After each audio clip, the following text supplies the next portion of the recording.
Hi friends. ஒருத்தவங்க என்கிட்ட கேட்டிருந்தாங்க, நீங்கள் ஏதாவது மருந்து வச்சு பலாப்பழம் மரம் வளர்க்குறீங்களா அப்படின்னு சொல்லிட்டு. ஏன்னா இவ்வளோ காய் காய்க்குது, கொத்து கொத்தாக இருக்குதுன்னு சொல்லிட்டு நாங்கள் மருந்து எதுவுமே வைக்கிறதில்ல. இது பார்த்திங்கன்னா வாசலில் மட்டும்தான் இருக்கும். ஒரே ஒரு மரம் தான் இருக்கும் வாசலில். அது பார்த்திங்க அப்படின்னா ஒரு கல்யாணத்தில் கொடுத்த மரத்தை தான் நாங்கள் வச்சுருந்தோம். ஃபஸ்ட் இயர் ஒரு 2 வருஷமாக காய் எதுவுமே காய்க்கல.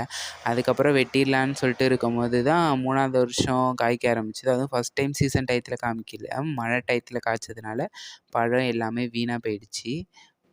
பார்த்திங்கன்னா அதுக்கப்புறம் சீசன் டயத்தில் எப்போதும் போல் காய்க்க ஆரம்பிச்சிருச்சு.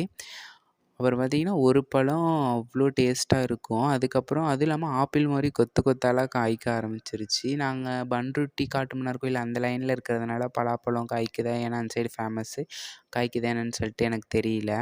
உங்களுக்கு யாருக்கெல்லாம் பலாப்பழம் பிடிக்குன்னு சொல்லிட்டு கமெண்ட் பண்ணுங்கள். Thank you, bye bye. பிடிச்சிருந்தா ஷேர் பண்ணுங்கள், வேணுன்னா கால் பண்ணுங்கள். தேங்க்யூ.